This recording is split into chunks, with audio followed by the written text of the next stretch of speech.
Hi guys, welcome back to my channel. എല്ലാവർക്കും ഒത്തിരി ഇഷ്ടപ്പെടുന്ന പെട്ടെന്ന് തയ്യാറാക്കാൻ പറ്റിയ ടൊമാറ്റോ റൈസാണ് ഗായ്സ് ഞാൻ ഉണ്ടാക്കാൻ പോണത്. അതിനിപ്പോൾ ഞാനൊരു 5 വലിയുള്ളി അരിഞ്ഞ് വെച്ചിട്ടുണ്ട്, ഒരു 2 പച്ചമുളക് അരിഞ്ഞ് വെച്ചിട്ടുണ്ട്, 3 നല്ല പഴുത്ത തക്കാളി ഞാൻ പേസ്റ്റ് ചെയ്ത് വെച്ചിട്ടുണ്ട്, പിന്നെ ഒരു അല്ലി വെളുത്തുള്ളി, ഒരു തൊണ്ട് ഇഞ്ചിയും പേസ്റ്റ് ചെയ്ത് വെച്ചിട്ടുണ്ട് ഗായ്സ്. ഇന്നൊരു പാൻ അടുപ്പത്തോട്ട് വെച്ച് അത് നല്ലോണം ചൂടാവുന്നതിന് ശേഷം ആവശ്യത്തിന് നമുക്ക് ഓയിൽ ചേർത്ത് കൊടുക്കാം. ഓയിൽ ചൂടായതിന് ശേഷം കടുക് ഇട്ട് കൊടുക്കാം.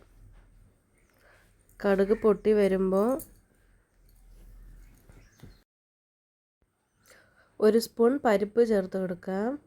പരിപ്പ് നല്ലപോലെ മൊരിഞ്ഞ് വരുമ്പോൾ 1 സ്പൂൺ സാദാ ജീരകം കൂടെ ചേർത്ത് കൊടുക്കുക. ഇതിനൊക്കെ ഫ്ലേവർ നല്ല ടേസ്റ്റ് ആയിരിക്കും ടൊമാറ്റോ റൈസിന്. അപ്പോൾ ഇതൊക്കെ നല്ലപോലെ മൊരിഞ്ഞ് വരുമ്പോൾ അരിഞ്ഞ് വെച്ചിരിക്കുന്ന വലിയുള്ളിയും പച്ചമുളകും ആഡ് ചെയ്ത് കൊടുക്കാം. ഈ ടൊമാറ്റോ റൈസിന് പ്രത്യേകിച്ച് വേറെ കറികളുടെ ഒന്നും ആവശ്യമില്ല ഗൈസ്.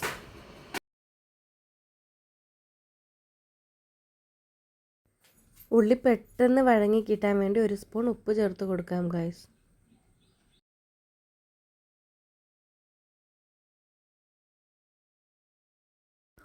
ഉള്ളി നല്ലപോലെ വഴങ്ങി വരണം ഗൈസ്. നമുക്ക് അടച്ച് വെച്ച് നല്ലപോലെ വേവിച്ചെടുക്കാം.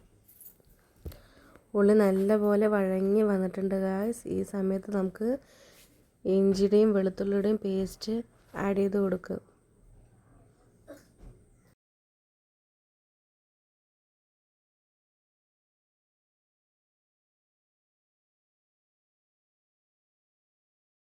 ഇഞ്ചിയുടെയും വെളുത്തുള്ളിയുടെയും പച്ചമണം മാറുന്നത് വരെ നല്ലപോലെ വഴറ്റി കൊടുക്കാം. ഇഞ്ചിയുടെയും വെളുത്തുള്ളിയും പച്ചമണമെല്ലാം മാറി വന്നിട്ടുണ്ട്. ഇനി നമുക്ക് മസാല ആഡ് ചെയ്ത് കൊടുക്കാം ഗൈസ്. 1 സ്പൂൺ മുളക് പൊടി, 1 സ്പൂൺ മല്ലിപ്പൊടി, പിന്നെ 1 സ്പൂൺ മഞ്ഞൾപ്പൊടിയും കൂടെ ചേർത്ത് കൊടുക്കാം.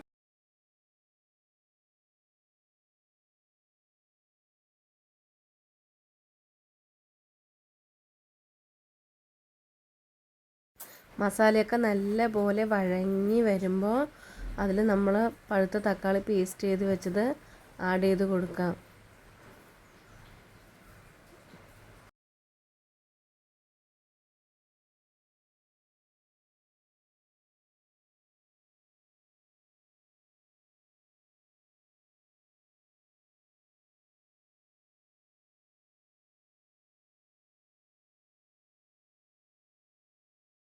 ഇനി നമുക്ക് അടച്ച് വെച്ചൊരു 10 മിനിറ്റ് കുക്ക് ചെയ്ത് എടുക്കാം ഗൈസ്. എണ്ണയെല്ലാം തെളിഞ്ഞ് വന്നിട്ടുണ്ട് ഗൈസ്. ഈ ടൈമിൽ നമുക്ക് ഒരു തുണ്ട് കറിവേപ്പില ആഡ് ചെയ്ത് കൊടുക്കാം. ഉപ്പ് പോരെങ്കിൽ ഉപ്പ് കൂടെ ചേർത്ത് കൊടുക്കണം. ആദ്യം ഉള്ളി വണങ്ങി വരാൻ വേണ്ടി കുറച്ച് ഉപ്പല്ലേ ചേർത്തുള്ളൂ. അപ്പോൾ നമുക്ക് റൈസിന് ആവശ്യമുള്ള ഉപ്പ് ഇപ്പോൾ ചേർത്ത് കൊടുക്കാം. ഇനി നമുക്ക് ഗ്യാസ് ഓഫ് ചെയ്യാം ഗൈസ്. ആദ്യം തന്നെ വേവിച്ച് വെച്ചിരിക്കുന്ന റൈസ് നമുക്കിതിൽ ആഡ് ചെയ്ത് കൊടുക്കാം. ഒരുപാട് റൈസ് വെന്ത് പോകരുത്. വേവുന്നതിന് മുന്നേ തന്നെ നമ്മൾ ഇറക്കണം. ഒരുപാട് വെന്ത് കഴിഞ്ഞാൽ നമ്മൾ ഇതിൽ മിക്സ് ചെയ്യുന്ന ടൈമിൽ ഒരുപാട് കുഴഞ്ഞു പോകാൻ സാധ്യതയുണ്ട്. അതുകൊണ്ട് കുറച്ച് വേവാകുമ്പോഴേക്കും ഇറക്കണം. എന്നാലേ നമുക്ക് പെർഫെക്റ്റായ ടൊമാറ്റോ റൈസ് കിട്ടുള്ളൂ ഗൈസ്. റൈസിൽ മസാലയൊക്കെ ഒന്ന് നമുക്ക് ഇതേപോലെ ഇളക്കി കൊടുക്കാം ഗൈസ്. അടിപൊളി ടേസ്റ്റാണ് ഗൈസ് ഈ ടൊമാറ്റോ റൈസിന്. എൻ്റെ വീഡിയോ റീച്ച് ആവാൻ വേണ്ടി ഞാൻ ചുമ്മാ പറയുന്നതല്ല. എനിക്കൊക്കെ ഒത്തിരി ഇഷ്ടമാണ്. ഡയറ്റ് ചെയ്യുന്നവരുണ്ടെങ്കിൽ ഈ ടൊമാറ്റോ റൈസ് ഉണ്ടാക്കിയാൽ പിന്നെ ഡയറ്റിൻ്റെ കാര്യമെല്ലാം മറന്നു പോവും. നമ്മൾ ഒരുപാടെടുത്ത് കഴിക്കും. അത്രയും ടേസ്റ്റിയാണ് ഈ ടൊമാറ്റോ റൈസിന്. ഉണ്ടാക്കി നോക്കൂ ഗൈസ്, എല്ലാവർക്കും ഒത്തിരി ഇഷ്ടമാവും. അടിപൊളി ടേസ്റ്റാണ് ഗൈസ്, എനിക്ക് ഒത്തിരി ഇഷ്ടമാണ്. മടി പിടിച്ചിരിക്കുന്ന ടൈമിൽ പെട്ടെന്ന് ഉണ്ടാക്കാൻ പറ്റിയ ടൊമാറ്റോ റൈസാണ് ഗൈസ് ഇത്.